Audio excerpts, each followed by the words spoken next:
ये है debit card और ये है credit card. What is the difference? Debit card directly आपके बैंक अकाउंट से लिंक्ड होता है और पेमेंट करते ही पैसा अकाउंट से इंस्टेंटली डिडक्ट हो जाता है। आप सिर्फ उतना ही पैसा स्पेंड कर सकते हैं जितना आपके अकाउंट में अवेलेबल हो। जबकि क्रेडिट कार्ड में बैंक आपको एक फिक्स्ड क्रेडिट लिमिट प्रोवाइड करता है जिससे आप पहले स्पेंड कर सकते हैं और बाद में बिल पे करते हैं। अगर टाइम पर पेमेंट ना हो तो इंटरेस्ट और एक्स्ट्रा चार्जेस भी लग सकते हैं। ये है सीए और ये है MBA. What is the difference? CA यानी chartered accountant, finance, taxation, auditing और अकाउंटिंग का एक्सपर्ट प्रोफेशनल होता है। सीए कोर्स ज्यादा टेक्निकल होता है और फाइनेंशियल लॉज और अकाउंट्स पर डीपली फोकस करता है। जबकि एमबीए यानी master of business administration, business management और लीडरशिप स्किल्स पर फोकस करता है। एमबीए में marketing, finance, HR, business strategy और मैनेजमेंट जैसे सब्जेक्ट्स पढ़ाए जाते हैं। ये है डिग्री और ये है skill. What is the difference? Degree एक एकेडमिक क्वालिफिकेशन होती है जो कॉलेज या यूनिवर्सिटी कंप्लीट करने के बाद मिलती है। डिग्री मेनली थियोरेटिकल नॉलेज और एजुकेशनल बैकग्राउंड को रिप्रेजेंट करती है, जबकि स्किल किसी स्पेसिफिक काम को प्रैक्टिकली परफॉर्म करने की एबिलिटी होती है, जैसे कम्युनिकेशन, एडिटिंग, कोडिंग, डिजाइनिंग या सेल्स। स्किल एक्सपीरियंस और प्रैक्टिस से इंप्रूव होती है और डायरेक्टली रियल वर्ल्ड वर्क में यूज होती है। ये है ईमेल और ये है जीमेल।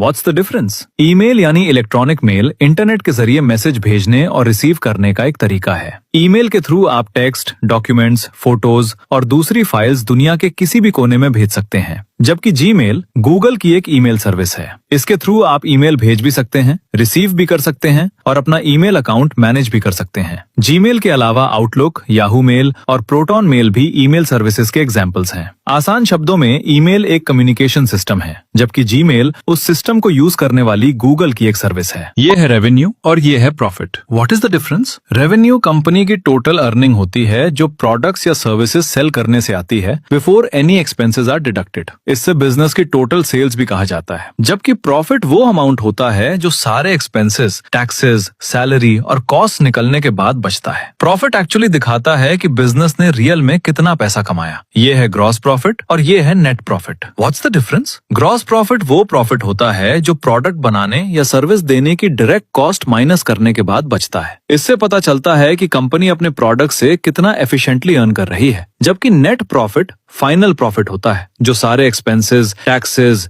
रेंट, सैलरी और अदर कॉस्ट डिडक्ट करने के बाद बचता है। नेट प्रॉफिट बिजनेस की एक्चुअल अर्निंग को रिप्रेजेंट करता है। ये है एसेट्स और ये है liabilities. What's the difference? Assets वो चीजें होती हैं जो वैल्यू क्रिएट करती हैं या फ्यूचर में पैसा जनरेट कर सकती हैं, जैसे कैश, प्रॉपर्टी, इन्वेस्टमेंट्स या बिजनेस इक्विपमेंट। जबकि लायबिलिटीज वो फाइनेंशियल ऑब्लिगेशंस होती हैं जो बिजनेस या इंसान को फ्यूचर में पे करनी होती हैं, जैसे लोन्स, डेट्स, ईएमआईज या अनपेड बिल्स।